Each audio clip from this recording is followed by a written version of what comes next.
तो यार आज हम बात करेंगे चेन सॉ एनीमे के बारे में। और अगर आप चाहते हो कि मैं चेन सॉ एनीमे के आगे के आने वाले एपिसोड्स भी एक्सप्लेन करूं तो मेरे चैनल को जल्दी से सब्सक्राइब कर दो ताकि आगे आने वाली वीडियोस आप मिस ना करो। तो एपिसोड नंबर 1 में हमारा जो मेन कैरेक्टर होता है जिसका नाम होता है डेंजी, वो एक सपना देख रहा होता है जिसमें वो एक अंधेरी सी गली में होता है, लेकिन तभी उसकी नींद खुल जाती है और फिर वो कहता है चलो अब वक्त है काम पर जाने का। इसके बाद डेंजी अपने काम पर निकल जाता है और यार जब वो जा रहा होता है तो उसके अगल बगल का जो एनवायरनमेंट होता है, अगल बगल का जो सीन होता है, यार मुझे पर्सनली वो बहुत ज्यादा सुंदर लगा था और वो बहुत शांत सीन था बहुत। तो डेंजी अपने पेट डॉग के साथ, जो कि एक डेविल होता है जिसका नाम पोचीता होता है, उसके साथ जा रहा होता है। और यार डेंजी की लाइफ बहुत ही बुरी चल रही होती है। उसने अपनी एक आंख बेच दी होती है, अपनी किडनी, लीवर और अपने यहाँ तक के टेस्टिकल भी बेच दिए होते हैं कर्जे में, लेकिन फिर भी उसका अब तक कर्जा नहीं उतरा होता है अच्छे से। और अभी भी डेंजी के ऊपर काफी सारा कर्जा होता है, इसलिए डेंजी डेविल्स को मारने का काम करता है ताकि उसे थोड़ा पैसा मिल सके उन डेविल्स को मार के और उससे वो अपनी रोजी रोटी चला सके। इसके बाद डेंजी को एक डेविल दिखता है जो कि एक टमाटो डेविल होता है। डेंजी उसे अपने पेट डॉग की जरिए उसकी हेल्प से मार देता है क्योंकि उसका पेट डॉग भी एक डेविल होता है जिसके आगे एक चेन सॉ लगा होता है जिससे वो किसी भी डेविल को काट सकता है। इसके बाद एक बूढ़े इंसान को दिखाया जाता है जिसके लिए डेंजी काम करता है। वो बूढ़ा इंसान कहता है ब्लैक मार्केट में इस डेविल की कीमत 4000 येन के करीब होगी, लेकिन डेंजी के सारे खर्चे काटने के बाद, जैसे पानी का बिल, बिजली का बिल और डेंजी की मेंटेनेंस का, सारा काट के डेंजी के पास बहुत ही कम पैसे आते हैं। और क्योंकि डेंजी माफिया गैंग के लिए काम करता होता है तो माफिया गैंग उसे अच्छे से ट्रीट नहीं करती है। और यार यहाँ पे हमें डेंजी की बैक स्टोरी भी दिखाई जाती है जब डेंजी 10 साल का होता है। यहाँ पे हम देखते हैं डेंजी अपने फादर की कब्र के सामने खड़ा होता है और उसके फादर भी याकुजा गैंग के एक मेंबर होते हैं जिनके ऊपर काफी सारा कर्जा होता है। और क्योंकि अब डेंजी के फादर की डेथ हो चुकी होती है तो इसलिए याकुजा गैंग का एक मेंबर डेंजी को कहता है अगर हमारे पैसे तुमने वापस नहीं करे तो हम तुम्हारे टुकड़े टुकड़े कर देंगे, और वो वहां से चला जाता है। इसके बाद हमें एक डेविल दिखाया जाता है जो कि पोचीता होता है और वो डेंजी के सामने आ जाता है जब डेंजी बच्चा होता है।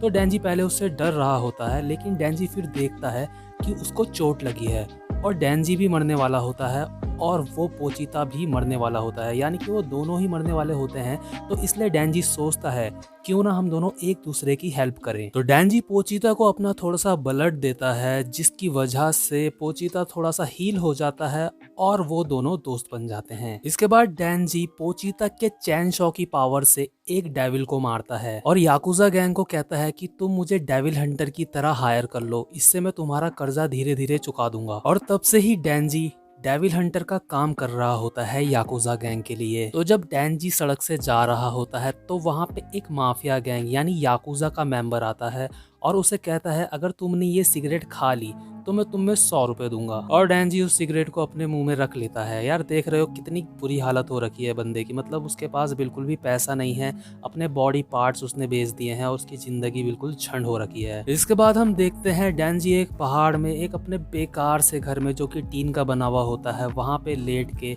सूखी ब्रेड खा रहा होता है पोचीता के साथ और सोच रहा होता है। डेंजी सोचता है कि जो ये ब्रेड वो खा रहा है इसको वो जैम के साथ भी खा सकता है, लेकिन ये सिर्फ उसके लिए एक सपना होता है क्योंकि वो बहुत ही ज़्यादा गरीब होता है।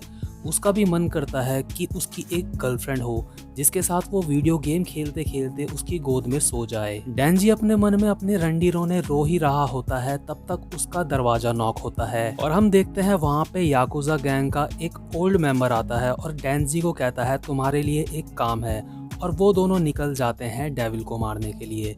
इसके बाद वो एक सुनसान सी जगह पे पहुंचते हैं। डेंजी ओल्ड मैन को कहता है मुझे यहाँ पे कोई भी नहीं दिख रहा है, क्या वो चले गया है या फिर हो सकता है वो अभी छुपा हुआ होगा। लेकिन तभी याकुजा गैंग का एक दूसरा मेंबर जिसने डेंजी को सिगरेट मुंह में रखने को कहा था, वो पीछे से आके डेंजी और पोचीता के पीछे, मतलब कमर में पीछे, एक पैन ऐसा हथियार घुसा देता है और दोनों को बहुत ज्यादा जख्मी कर देता है। दोनों मरने की हालत में आ जाते हैं। इसके बाद हमें पता चलता है पूरी की पूरी याकुजा गैंग ने ज़ॉम्बी डेविल से कॉन्ट्रैक्ट साइन कर लिया है और ज़ॉम्बी डेविल ने ही डेंजी को यहाँ बुलाया था। याकुजा गैंग को लगता है कि ज़ॉम्बी डेविल उन सभी याकुजास को पावर्स देगा अपनी, लेकिन पावर्स के नाम पे वो ज़ॉम्बी उन सबको भी ज़ॉम्बी बना देता है।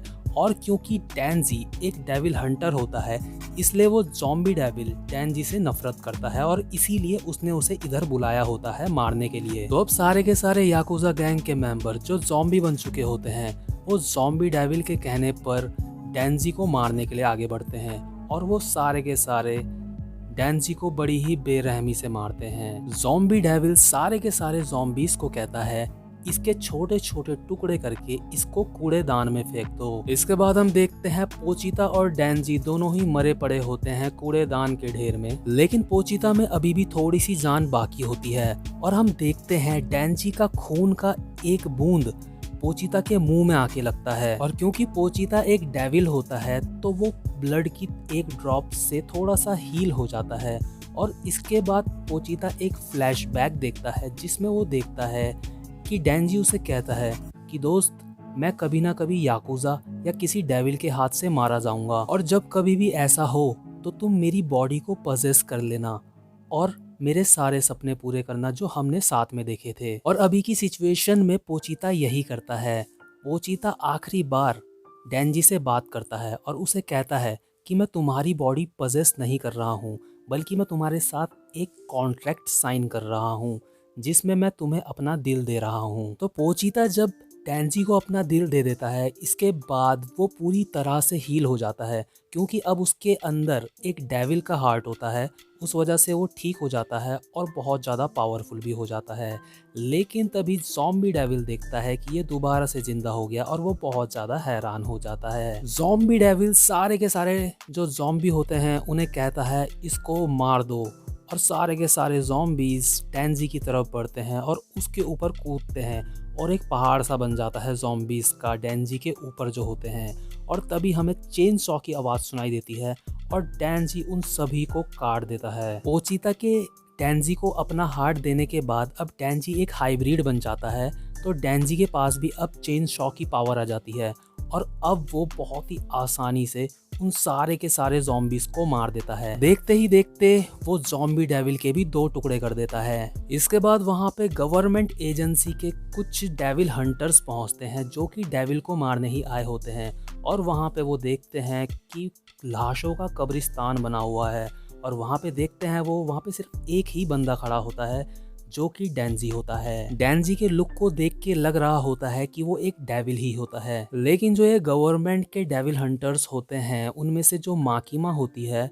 उसकी नाक बहुत तेज होती है, तो वो सूंघ लेती है कि ये कोई डेविल नहीं है और ना ही ये कोई इंसान है, ये दोनों का हाइब्रिड है। डेंजी माकिमा को कहता है मुझे गले लगाओ और माकिमा ऐसा ही करती है। इसके बाद डेंजी डेविल से दोबारा से इंसान बन जाता है माकिमा के गले लगाने के बाद। इसके बाद माकिमा डेंजी के सामने 2 ऑप्शन रखती है। माकिमा कहती है या फिर मैं तुम्हें डेविल समझ के मार दूं या फिर मैं तुम्हें अपना पालतू बना लूं और मैं अपने पालतू को खाना भी खिलाऊंगी। डेंजी माकिमा से मरी हुई हालत में पूछता है मुझे खाने में क्या मिलेगा। इसके बाद माकिमा कहती है ब्रेड, जैम और काफ़ी सारी टेस्टी चीज़ें वो डेंजी को बताती है। डेंजी कहता है सुनने में बहुत अच्छा लग रहा है और डेंजी माकिमा का पालतू बनने के लिए तैयार हो जाता है और एपिसोड नंबर 1 यहीं पे ख़त्म होता है। तो यार उम्मीद करता हूँ कि आपको मेरा एक्सप्लेनेशन अच्छा लगा होगा जिसमें मैंने सीधा सीधा सब कुछ समझाया है, बात को बिल्कुल भी नहीं घुमाया है। और अगर आप चाहते हो कि मैं इसका नेक्स्ट एपिसोड और आने वाले बाकी सारे एपिसोड्स एक्सप्लेन करूँ तो मेरे चैनल को सब्सक्राइब कर दो ताकि आगे आने वाली वीडियोज़ आप मिस ना करो। मिलता हूँ आपसे नेक्स्ट वीडियो में, तब तक के लिए गुड बाय।